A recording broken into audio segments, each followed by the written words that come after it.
Mr Speaker. Dennis O'Rourke.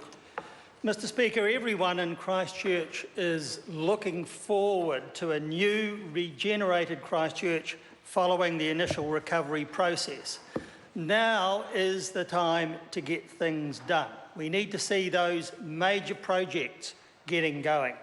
We need to see the red zone recycled, and we need to see comprehensive urban renewal in the east of Christchurch, and we need to realise some wonderful opportunities for recreation in many of the areas which are to be replanned and rebuilt. But, Mr Speaker, there's always a tension between getting things done and public involvement, and as people in Christchurch in this room know, Christchurch people tend to have interminable debates on things like this, and so there is a need to provide for them the opportunity to do that, but at some point you do have to make a decision and get things done. I think this bill sets out a way in which all of that can happen. At the outset, New Zealand First had 7 objectives. One was to ensure that the processes for initiation and approval of plans would be locally led and not Crown dominated, but would nevertheless protect Crown interests. And secondly, we wanted to ensure that the City Council and ECAN would have the right to participate fully in the development of those plans. Thirdly, we wanted to give plenty of opportunity for public input in the same way that they did through processes like Share an Idea. And fourthly, we wanted to make sure that the processes would not be secretive but would be open and informative. Fifthly, we wanted to see that the opportunities to enhance the environment and the residential values of the city would be fully realised. And sixthly, we wanted to ensure that the process would be a much speedier one than has so far been evident, without, as I've already said, compromising the collaboration needed between the parties and provision for public input. Seventhly and lastly, we wanted to ensure that the process did bring the public along with the parties through good communication and through good consultation. And I'm pleased to say that I think that this bill is going to deliver on all 7 fronts. The amended bill will now provide for much better public information and opportunity to comment than has previously actually been the case. That there will be a much better process for the initiation, consideration and approval or revocation of regeneration plans, because Regeneration Christchurch is the body which will initiate, lead and review and advise the Minister on those plans. And it's a genuine partnership between 3 Crown directors, 3 City Council appointed ones and 1 nominated by Ngāi Tahu. So it's important that all parties involved have faith in the board of Regenerate Christchurch, because in fact legislation can only go so far, and that board must provide firm leadership and be bold and visionary and push things ahead.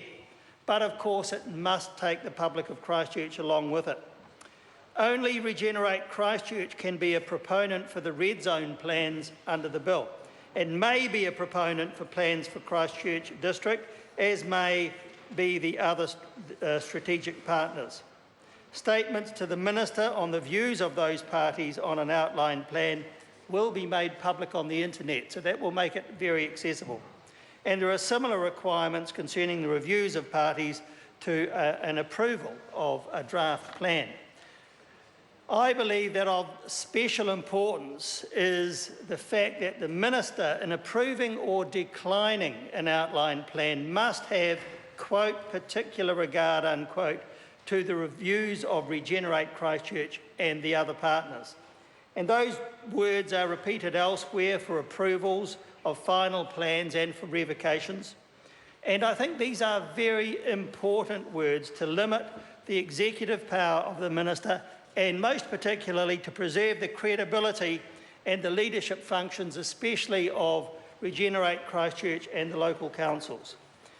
The development of outline plans, I believe, are really the crux of the process, because that's where the ideas start and get pushed ahead. The process for those plans for Christchurch District and the Red Zone have a number of requirements under the bill. There is a requirement for a clear statement of intentions and scope, so people will know what it's all about, and there are good opportunities for public engagement, and there are requirements to show how the costs are going to be met. That's often overlooked, but it's a very important requirement.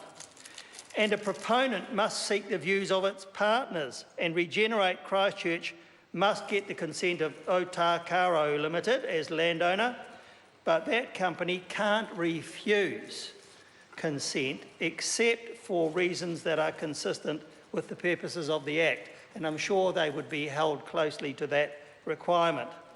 And Mr Speaker, the requirements prerequisite to ministerial approval are also very important. There must be a recommendation by Regenerate Christchurch for a plan for Christchurch District, containing advice, a statement of the views of the other partners, and also advice on how the views have been considered and addressed, and there are similar requirements for approvals and amendments and for revocations. Mr Speaker, we must all have confidence and faith in Regenerate Christchurch as the lead entity for the Council and the Crown Partnership. What it means is that there will be joint responsibility and the joint commitment of resources by both the City and the Crown, and that's of extraordinary importance. And there may be a letter of expectations as to what the Council and the Crown require of Regenerate Christchurch in terms of strategic direction and priorities.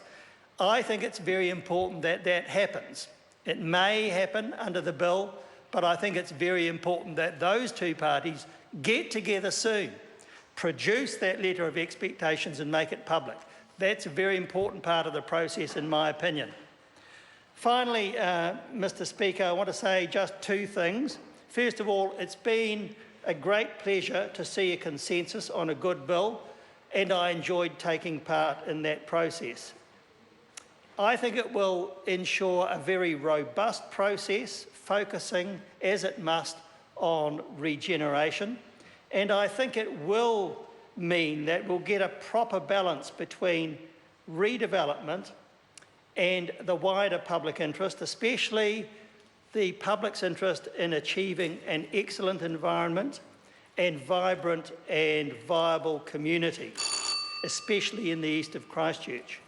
In addition to that, there are some extraordinary opportunities for excellent recreation facilities in the areas of the Red Zone in particular. And those, it's very important that those have a very high priority, as I'm sure they will. Staying away. The second and final thing I wish to say is simply this, that I and New Zealand First wish Regenerate Christchurch well in its journey, because it's a journey upon which nothing less than the future of our second largest city depends. Thank you.